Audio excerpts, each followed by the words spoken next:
Eh, es un privilegio estar nuevamente con vosotros y es una paciencia para aquellos que estoy viendo que han estado en otras de las ponencias o de los talleres y ayer por la noche en la iglesia. El tema que quiero desarrollar hoy ya se ha presentado los manuscritos o los textos originales de la Biblia y la razón de las versiones que nosotros tenemos hoy. Si esto se pone derecho o consigo que se ponga bien. Ahora ya. Lo primero que tenemos que entender es que la Biblia es un libro que ha sido escrito a lo largo de más o menos 1400 o tal vez algo más años. Y en ese tiempo hay 37 prácticamente seguros, algunos hablan de 40 autores distintos, es lo mismo. 40 autores a lo largo de 1400 años es mucha distancia entre el primer escrito, que con toda probabilidad fue el libro de Job, y el último escrito del Nuevo Testamento, que se discute cuál. Para mí, personalmente, hay una argumentación fuerte, después de haberlo estudiado, para mí es el Evangelio según Juan, para mí. Entonces, no peleemos por este asunto ya desde un principio. Ahora, cuando se comienza a escribir la Biblia, no hay duda ninguna que tenemos que preguntarnos en qué idiomas fue escrita, porque no fue escrita en castellano, ni en inglés, ni en ningún idioma moderno, ni en latín siquiera. Abro mi Biblia y me doy cuenta que todo el cuerpo del Antiguo Testamento ha sido escrito en hebreo, prácticamente todo, salvo algunas porciones importantes del libro de Daniel y de algún profeta. También en Ezequiel hay bastante de eso, que está escrito en arameo. Cerramos el Antiguo Testamento y nos vamos al Nuevo. Y el Nuevo Testamento está escrito prácticamente en su totalidad en griego. Ahora, cuando hablamos de griego, tenemos que preguntarnos ¿qué griego? Que el griego clásico, el griego histórico, fue dando paso a otros tipos de griegos, y el griego es un conjunto de idiomas de la misma raíz, eólico, jónico, doro, helenista, etcétera, etcétera, que son de distintas contexturas, aunque se puede entender y se puede coordinar bien. El Nuevo Testamento se escribe en griego koiné, el griego común. Pero el griego koiné no es tampoco igual en todos los sitios y de todas las maneras, y hay modificaciones. Por tanto, cuando voy a la Biblia tengo que preguntarme ¿quién escribió? Bueno, los autores. ¿Y cómo escribieron? Al impulso de Dios, de acuerdo. ¿Es inspirada la Biblia? Por supuesto, toda ella, sin duda. ¿Inspiración literal o conceptual? Literal. ¿Pero ha sido dictada por Dios? No, señor. Dios no dicta la Biblia. Dios comunica el mensaje y el escritor humano seleccionado por Dios escribe. De ahí que haya en la Biblia muy distintas formas y muy distintas culturas. No es lo mismo un escrito de un hombre de leyes preparadísimo en la mejor universidad del mundo, yo diría licenciado con honoris causa en leyes, en conducción, en sociedad, en psicología, en ejército, que es Moisés, frente a un rey enormemente culto como es Salomón. Hay diferencias. ¿Y qué me diréis comparando a estos dos, por vía de ejemplo, con un boyero recogedor de cabrahigos, el profeta? Pues es la cultura y la dicción y la erudición y la expresión es distinta. Ahora, el Antiguo Testamento en hebreo, y hablaré un poquito del hebreo antes de nada, el idioma hebreo es muy distinto al idioma griego, conceptual y semánticamente. El idioma hebreo es corto en vocabulario, por tanto tiene que ser muy rico en figuras. Por ejemplo, voy a deciros un texto de un salmo. Lo digo en mi versión Reina Valera 60, luego os diré por qué quiero tanto esa versión. Bueno, porque la memorización está ahí, no por otra razón. El que habita al abrigo del Altísimo morará bajo la sombra. Esto a un griego ni se le ocurre. porque lo que está hablando el hebreo es de una figura que pueda ser comprensible, expresada figurativamente. El Dios de la gloria abriga ¿a quién? A todos. Y el que se mete debajo de ese abrigo está morando bajo la tutela, la sombra del Omnipotente. Un griego no diría eso. Un griego, el idioma griego es la matemática del idioma. De manera que el griego tiene una formulación expresiva muy concreta, muy precisa, muy determinada, y el griego se expresa analizando cada una de las palabras. Aparte de eso, del análisis, si está en dativo, en acusativo, si es un vocativo, si es un nominativo, todas esas cosas tienen un concepto muy claro, porque un dativo en griego indica una orientación, una dirección o una procedencia. No es lo mismo decir a Dios que decir de Dios. Por tanto, el griego analiza, utiliza a veces las preposiciones y luego el nombre, el sustantivo. Otras veces simplemente declina el sustantivo. Hay que conocer bastante para entender, pero es matemáticamente preciso. Luego los verbos griegos tienen una enorme variedad. Hay un tipo de verbo, una formulación verbal que es el optativo, que no existe en ningún idioma. Pero es una opción verbal, un condicionante verbal que hay que entenderlo de esa determinada manera. Por tanto, los idiomas bíblicos del Antiguo Testamento tienen una enorme riqueza para revelar y comunicar a Dios. Los dioses antiguos eran dioses guerreros, eran dioses, algunos de ellos tremendamente bárbaros, que exigían que el hijo mayor fuese pasado por el fuego, etcétera, etcétera, etcétera. El Dios de la Biblia es el Dios de la gracia. Y esto solo se puede expresar con estos conceptos, como la gallina cuida a los polluelos. El amor tremendo y eficaz de Dios hacia su pueblo. Por tanto, Dios escogió un pueblo y un idioma. Ahora, el idioma hebreo es un idioma antiquísimo. Los liberales dicen que no es posible que los textos bíblicos se hayan escrito en hebreo en las fechas en que se dice que fueron escritos, porque en ese tiempo no se escribía el hebreo hasta que aparece una estela, una piedra, en una excavación en hebreo datada en los tiempos que los liberales dicen que no. Bueno, ¿para qué vamos a pelearnos con ellos? ¿Tú crees en la inspiración de la Biblia? Bueno, está muy bien.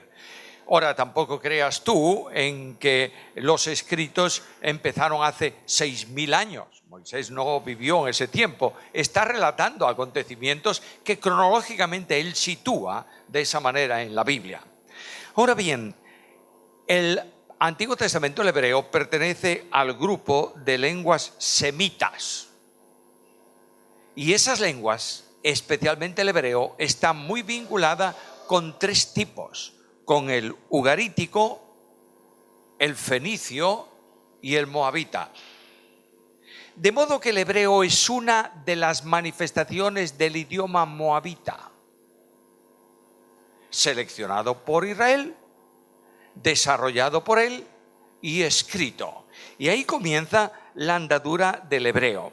El hebreo, por tanto, es un idioma cananeo, modificado y trasladado por un pueblo y un conjunto que elaboró definitivamente ese idioma. La característica del hebreo, una característica importante, es que utiliza 3 letras consonantes, tiene más, pero utiliza 3 letras consonantes que, mezcladas con una serie de vocales, no hay vocales en el escrito inicial del hebreo, pero mezclado con el sonido vocal genera y origina una larga serie de palabras. En ese idioma hebreo es transmitido la mayor parte del Antiguo Testamento. Y la evolución del hebreo no puedes entenderla más que comparando la antigüedad de los libros de la Biblia. Tú lees el libro de Job y luego lees, yo qué sé, el libro de Daniel, y te das cuenta que hay una evolución idiomática en la fijación del idioma, que naturalmente cuando termina el último escrito, ese idioma dio paso al hebreo de hoy. Es una bendición saber que el que puede leer el hebreo moderno tiene una enorme ventaja para leer el hebreo antiguo. Pero el idioma fue variando y la escritura del alfabeto fenicio, que es como se escribe prácticamente el hebreo inicial, da paso a la escritura cuadrada. Se llama cuadrada porque las letras las puedes meter dentro de un cuadro, y eso ya es un idioma mucho más moderno. Ahora ya tenemos el hebreo. Bueno, ¿cuánto sabemos de hebreo? ¡Qué barbaridad! No sabemos nada.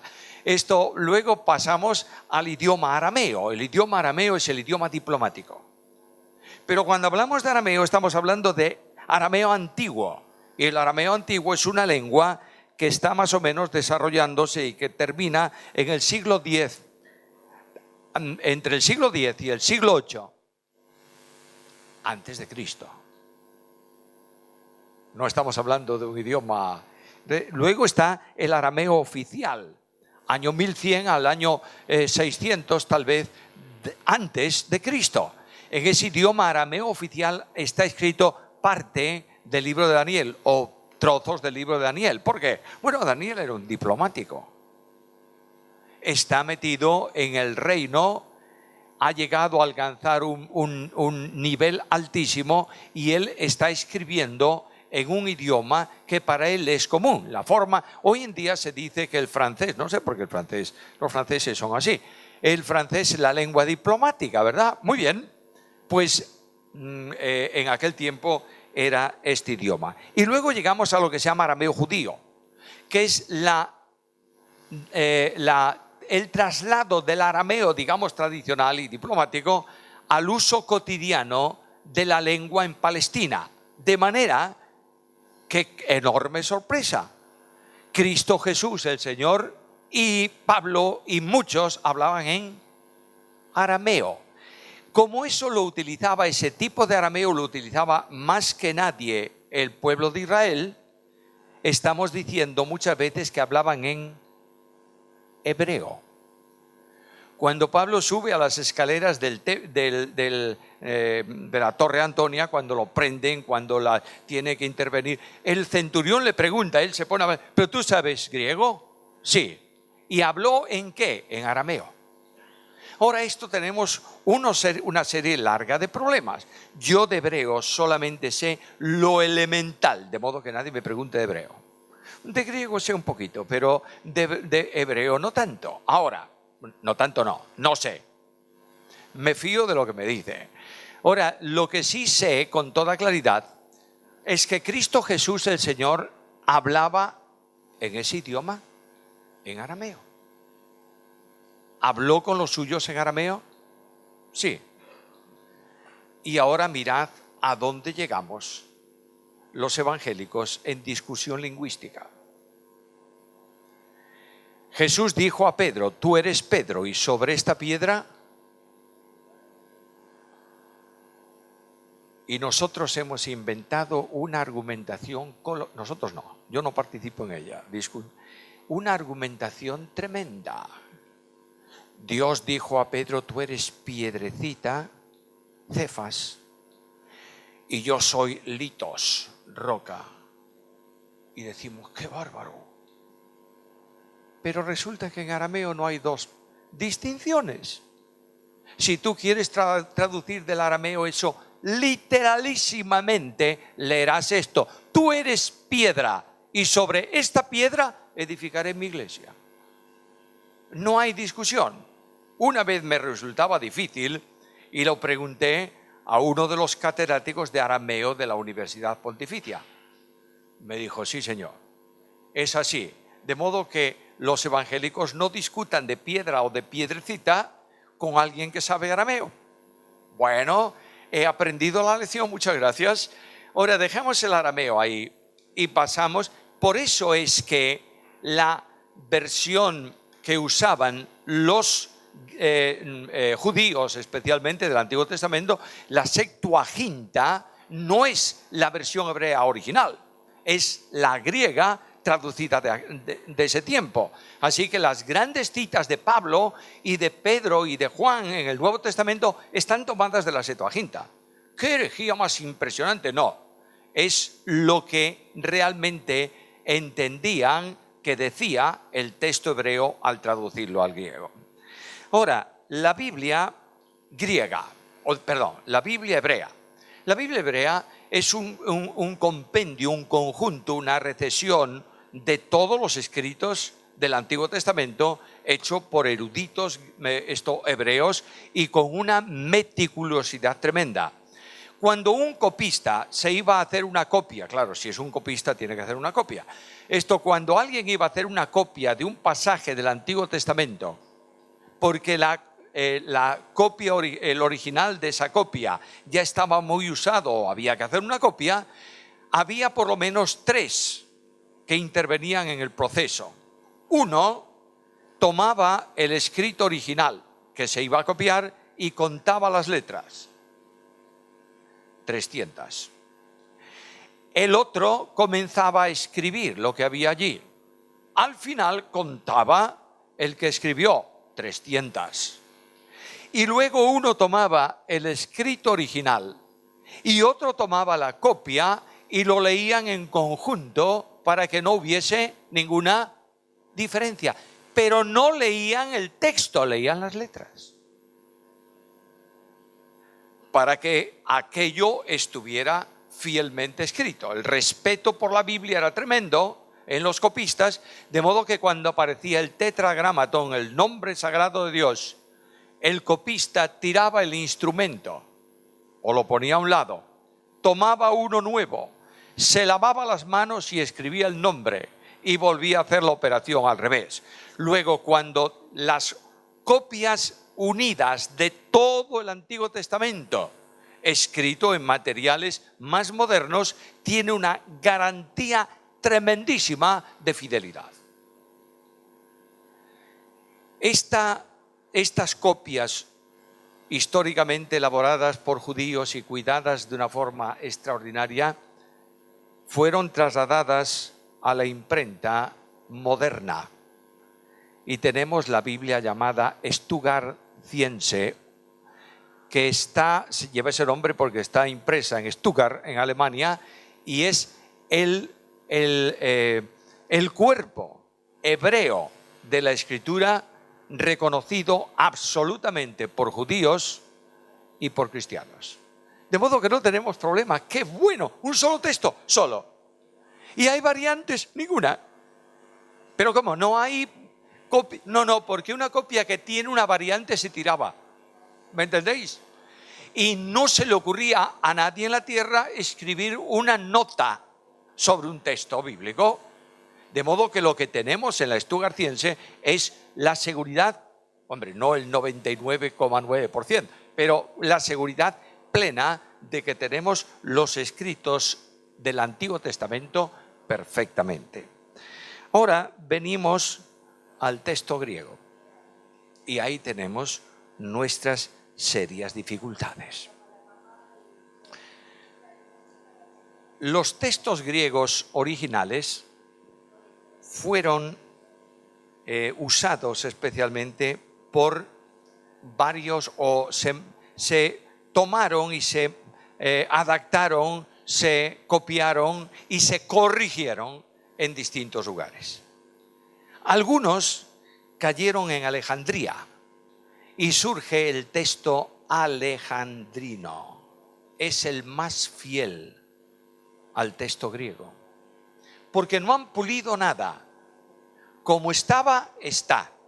Lo máximo que han hecho los alejandrinos fue hacer una anotación marginal que decía, debiera decir esto, pero el texto sigue así.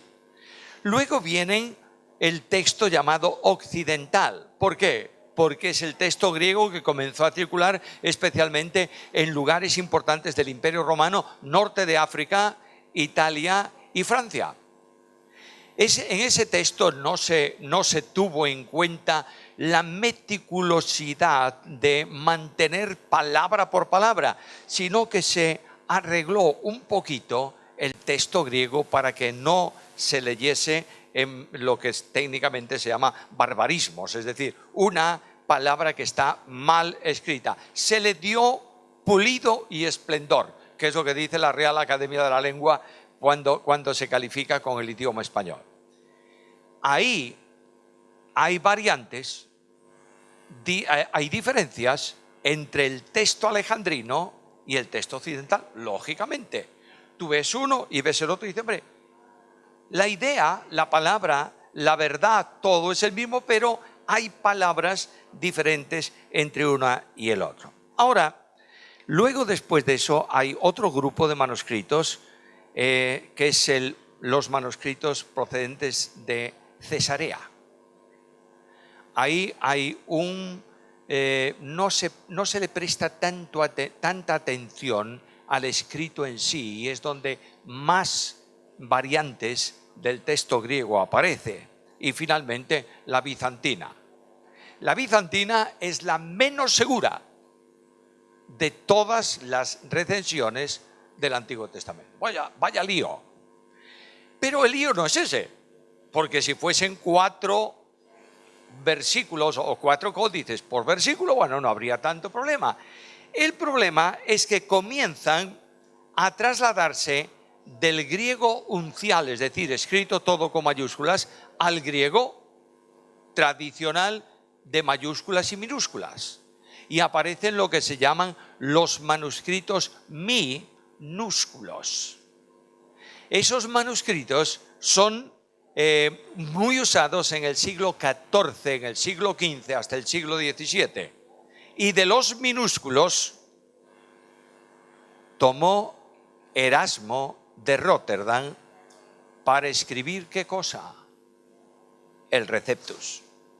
Y aquí entramos en el caballo de Troya, peleándose y surge una enorme dificultad. Yo tengo unas notitas aquí sobre el texto Receptus, porque recientemente se ha desempolvado nuevamente el Receptus y se ha levantado una hiperdefensa del Receptus.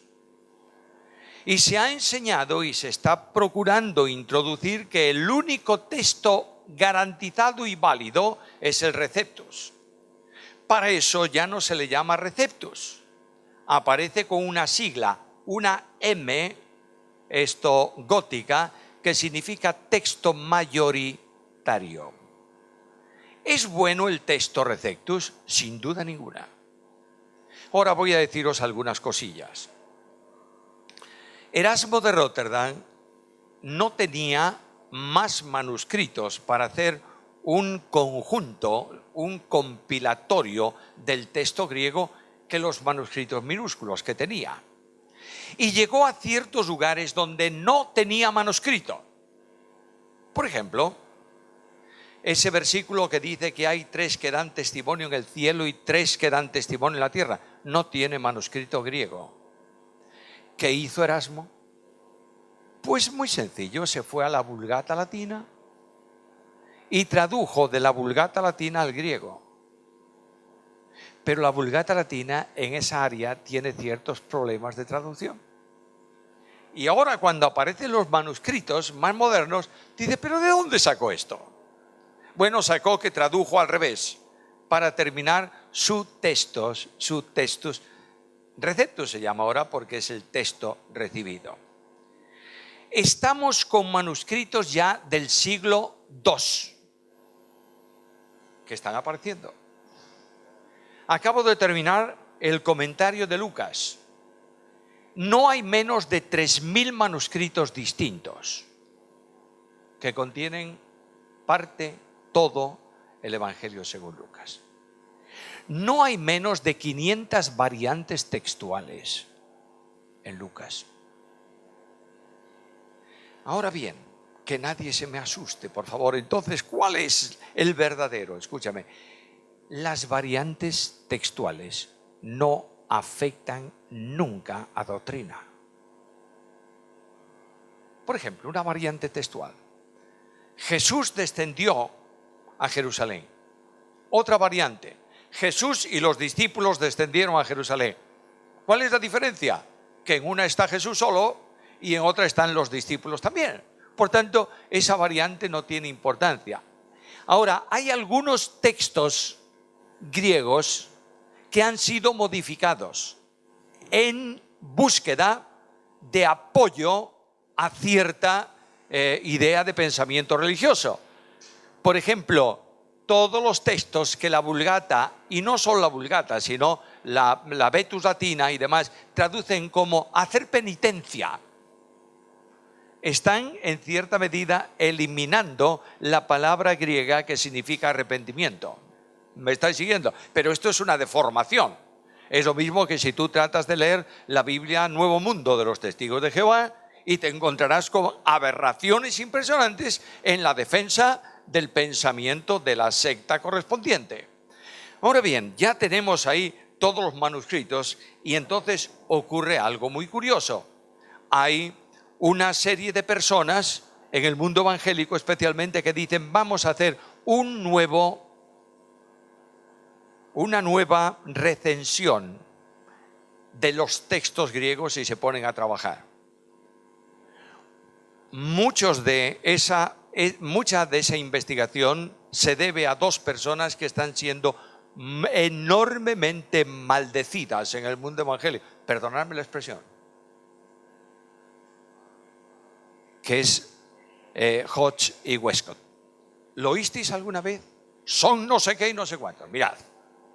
Lo que me interesa a mí del texto griego y a vosotros es la fidelidad de la traslación de la palabra al idioma, ¿verdad? Cuando yo tengo algún problema en griego, en una palabra rara, en la koiné, ¿sabéis a quién consulto? Pues a un profesor, doctor en filosofía y letras, licenciado en clásicas, que es ateo. Y yo le llevo mi Nuevo Testamento griego y le digo, ¿qué dice aquí? Y él me dice, ¿la palabra o el conjunto? No, dime la palabra en medio del conjunto. Me dice, esto aquí significa esto. Ya está. Y es ateo, no cree en la Biblia ni en la inspiración, pero sabe griego. Sabe griego y no está condicionado por el pensamiento protestante. Perdonadme la expresión. Bueno, entonces estos hombres que eran enormemente sabios en griego hicieron una recensión que termina en manos de Nestle Aland. ¿Os suena eso sociobíblicamente, Nestle Aland? Es el mejor texto griego que tú puedes usar hoy. Supervisado por las instituciones lingüísticas alemanas más importantes. Estamos en la 28ª edición de Nestle Aland. Y es más, me acaban de avisar hace poco tiempo que está en preparación la 29ª. ¿Por qué?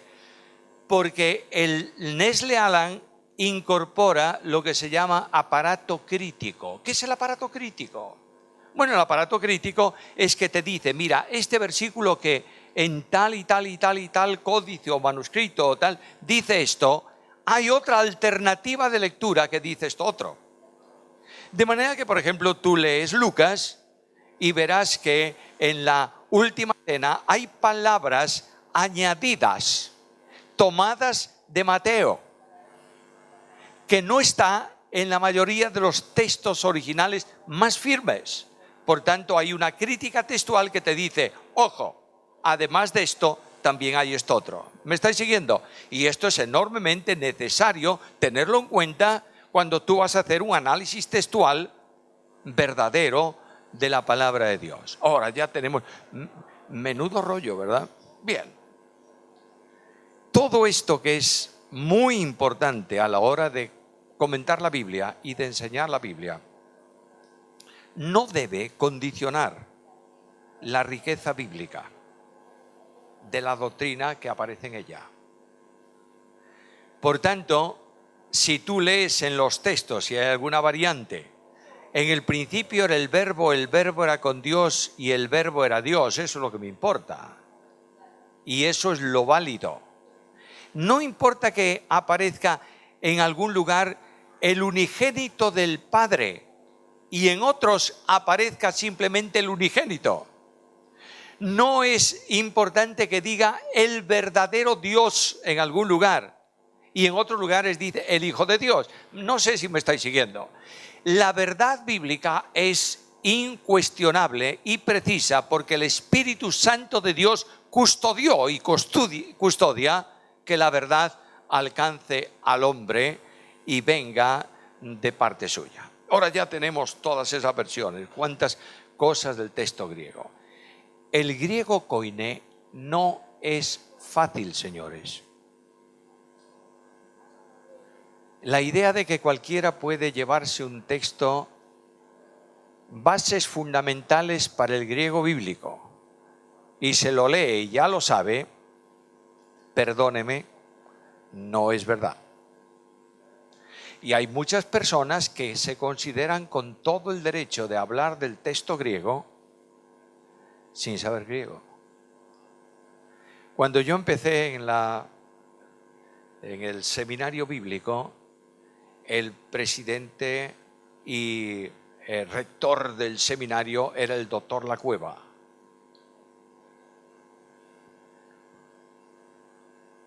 Lo más duro del mundo en enseñar Biblia e idiomas bíblicos, lo más duro. Un alumno del Instituto Bíblico se examina y él dijo: esta materia solo se supera con 7. Y vino con su examen 6,93.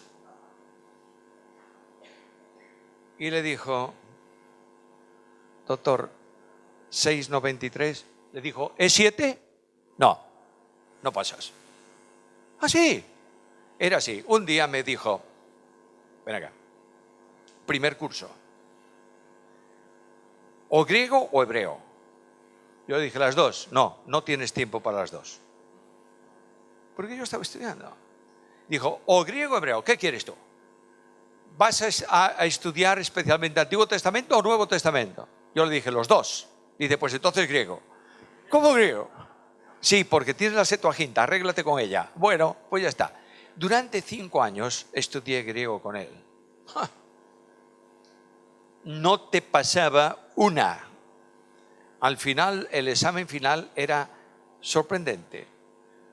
Me dio un pasaje de Hebreos, el mejor griego del Nuevo Testamento, y un pasaje de Gálatas.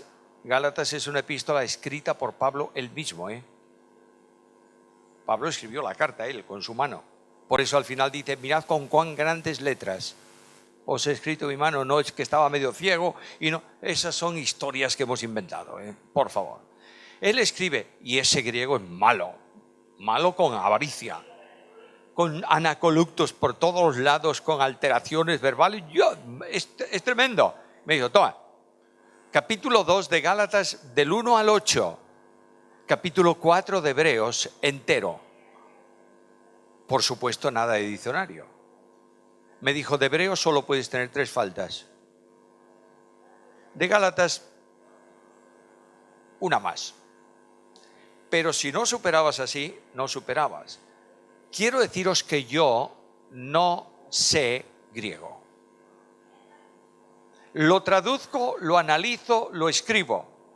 Pero saber griego significa estudiar griego permanentemente todos los días de toda tu vida.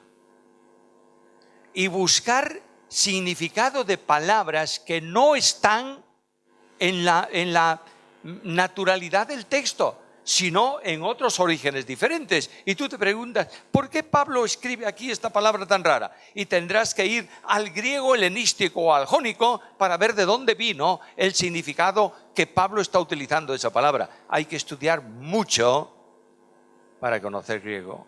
Bueno, entonces nunca enseñará la Biblia. Es que tu Biblia está escrita en castellano, ¿o no? ¿Sabes leer el castellano? Bueno, pues eso es lo que interesa, que tú puedas leer tu Biblia en castellano y cuando tengas algún problemilla, consulta. Hoy tenemos tantos materiales que no tenemos disculpa para entender la Biblia. Bueno, la Biblia, Dios no requiere que sepas griego ni hebreo. Te da su palabra para que la entiendas y el Espíritu Santo ilumina tu mente para que puedas comprender la Biblia. Ahora ya tenemos. Y un buen día, las traducciones bíblicas más importantes en latín. Y las Biblias no se podían leer en lengua vernácula. Y ocurre el 500 aniversario de la Reforma. ¿Qué hizo Martín Lutero? Tomó la Biblia y la tradujo al alemán. Pero a veces nosotros tenemos, sobre todo los españoles, los hispanos, tenemos un concepto de que el español y el hispano es un elemento en la cadena social de menor nivel que el alemán y que el inglés. No sé por qué, pero es así. Quiero deciros que la traducción castellana, que anticipó a muchas Biblias en idiomas sajones, es la Biblia de Ferrara. Y que después de eso está la enorme traducción de Casiodoro de Reina, actualizada, corregida por Cipriano de Valera. Tenemos un gran tesoro. Ahora, ¿de dónde tradujo Reina Valera? Del Receptus. De manera que nuestra Biblia, Reina Valera 60, tiene todos los problemas que tiene el Receptus. Es un tesoro nuestra Biblia, Reina Valera. Y alguien me preguntará, ¿y por qué motivo tú usas Reina Valera si sabes que tiene algún problemilla de esos? Bueno, porque la usaba mi tatarabuelo, mi abuelo, mi padre, y me golpearon con ella cuando no sabía el versículo de la escuela dominical. De manera que todo cuanto yo sé de memoria está en Reina Valera. Ahora viene la época moderna, en donde no sé por qué causa se produce una inundación de Biblias en el mercado. Y a veces de la misma versión. La Biblia del cotidiano caminar, la Biblia del pastor diligente, la Biblia del pastor menos diligente, la Biblia de la mujer, la Biblia del arco iris, que parece de la acera de enfrente. Y venga Biblias. ¿Sabéis una cosa, hermanos? Satanás cambia de forma de actuar. Al principio, ¿qué dijo Satanás? Cristianos, matemos a los cristianos. Y resulta que dice, mira que vas muy mal por ahí, le diría a alguno de sus demonios. Vas muy mal, mira, has matado a tantos y resulta que mira cuántos hay más. Y dice, paremos, no matemos cristianos. Ahora, quitemos la Biblia de en medio. No se puede leer la Biblia, ya está, ya hemos ganado. Se traduce la Biblia y se lee la Biblia. Teníamos una versión en castellano de la Biblia, ¿verdad? Todos estudiábamos la Biblia por ahí. La Biblia se vendía en todos los lados y todos sabían, en España por lo menos, que era la Biblia protestante. Que no nos llamen protestante. A veces me preocupa más que me llamen evangélico. Porque hoy evangélico es todo aquel que no es católico o que no es ortodoxo. Y hay un pelaje evangélico que ¿para qué? Preferible que no. De manera que ya hay iglesias evangélicas en Francia que están volviendo a llamarse protestantes. Porque tú preguntas en Vigo, ¿dónde está la iglesia evangélica? Los protestantes. Sí. Y te mandan a la iglesia histórica de la ciudad. A lo mejor estás al lado de otra evangélica y te mandan a la nuestra. Qué bendición, es la propaganda de los años. Ahora viene el nuevo esfuerzo hecho por gente con mucho interés. No en corregir Reina Valera, no hay que corregirla. Nuevas traducciones. Voy a mencionar una eminentemente importante en Hispanoamérica. ¿Sabéis cuál es? La Biblia de las Américas. ¿La conocéis? ¿La usáis? Es muy buena porque, entre otras cosas, es enormemente honesta. Cada vez que el traductor incorpora una palabra complementaria que no está en el texto griego, la escribe en cursivas. Pero bueno, Reina Valera 1925 también tiene las cursivas. Desapareció en la RV60, que no tiene ninguna cursiva. Ahora, no me hables, por favor, de la Biblia de las Américas, porque parece ser que la única autorizada es Reina Valera. Pues sí, te hablo de la Biblia de las Américas. Te va a dar un concepto muy claro en ciertos lugares. Otra Biblia que seguro que has recibido algún mail en tu casa en contra de ella. NBI.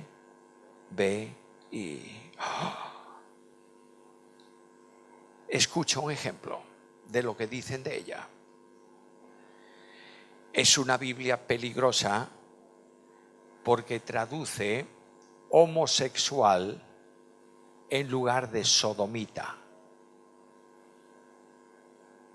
Bueno, mañana por la mañana te vas a tu oficina, no mañana es sábado, el lunes, y le dices, oye, ¿sabes que me dijeron que Luis es sodomita? Y te van a decir, yo creí que era de Córdoba. Pero si tú le dices, me dijeron que Luis es homosexual, ¿se entiende? Eso se llama traslación dinámica, que sin hacer violencia a la palabra, sitúa la palabra en el contexto más comprensible. Bueno, otro mail contra NBI. No tengo comisión por NBI, ¿eh? Otro mail. Niega la deidad de Cristo. ¿Cómo? Sí, porque en el himno de Pablo, en la carta a Timoteo, en lugar de decir Dios fue manifestado en carne, dice Él fue manifestado en carne. Bueno, señores, es que lo que dice el texto griego es Él fue manifestado en carne, porque el sujeto de esa oración hay que buscarlo 4 versículos antes. ¿Qué es lo que se consigue con esto? Inquietar al pueblo de Dios. Luego decimos, bueno, mucho cuidadito con las Biblias católicas, que se llaman católicas. ¿Por qué? Tienen los apócrifos. ¿Y tú sabes que la Biblia Reina Valera tenía los apócrifos o no? No me digas si tenía los apócrifos. ¿Has leído los apócrifos alguna vez? No. Bueno, ¿y has leído alguna novela este verano? Sí, pues lee los apócrifos. Te va a ser mucho más provecho espiritual que una novela por muy buena que sea. Apócrifos son libros impresionantes de enorme espiritualidad. Es verdad que dicen alguna tontería, pero también reconocen que no es inspirado. ¿Me estáis siguiendo? Ahora, la Biblia, voy a mencionaros un texto católico impresionante.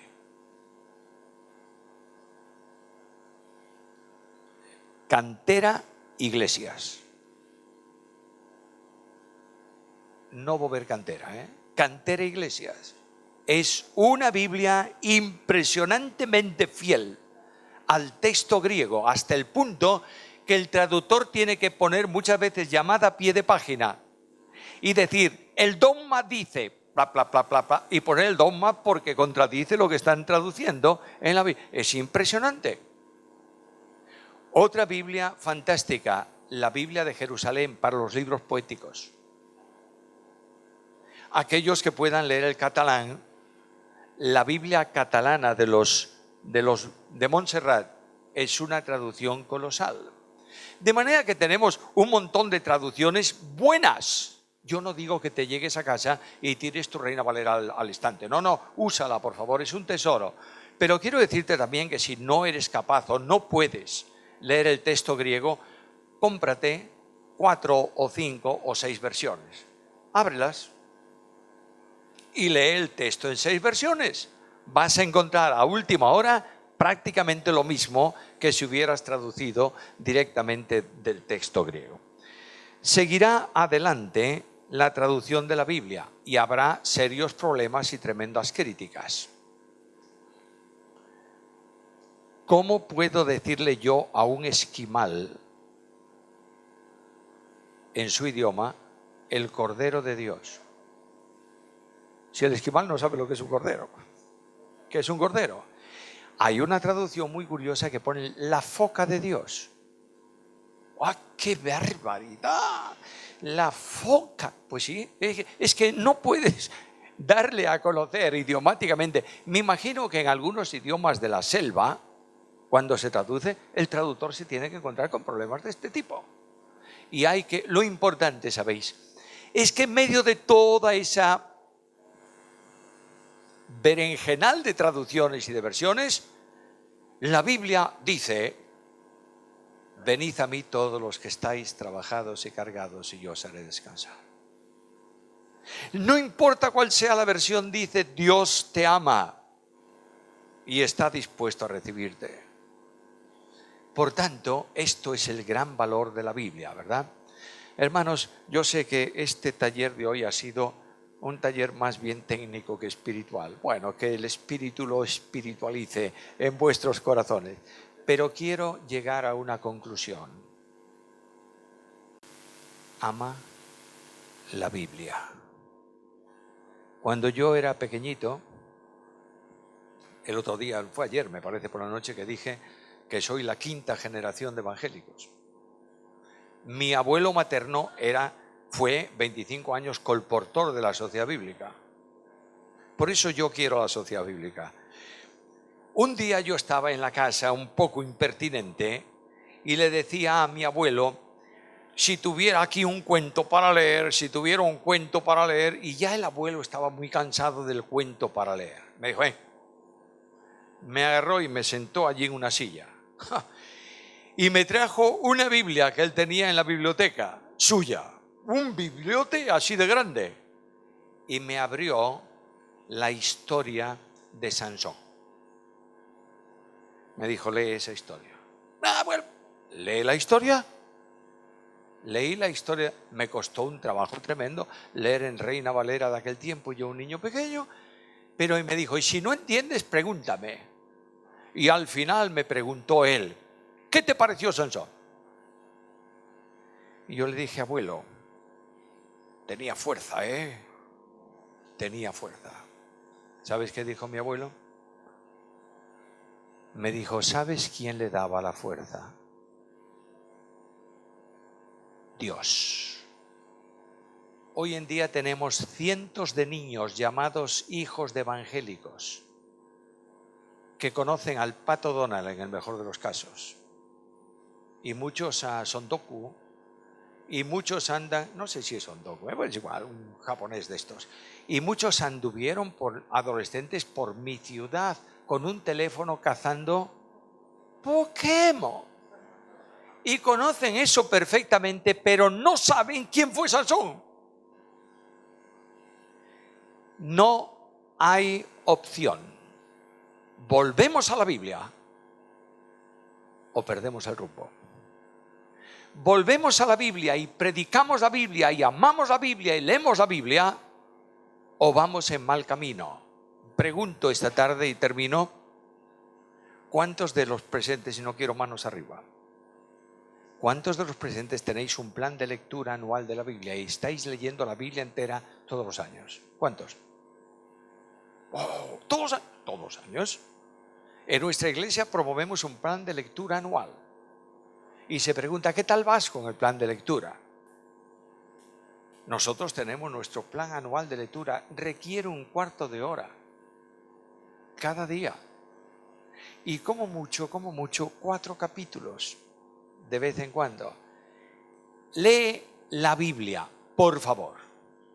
No tenga la disculpa de que el pastor en la iglesia no me predica toda la Biblia. La culpa es tuya porque no la lees. Lee la Biblia. Pregunta al pastor cosas que a lo mejor no dice desde el púlpito y harás un gran favor. Invitarás al pastor a centrarse un poco más en la exposición de la Biblia. Hermanos queridos, Dios te habla por la Biblia, ¿lo crees? ¿Crees que la Biblia es inspirada por Dios? Si crees que es inspirada, ámala y léela, y Dios hará su obra en vosotros.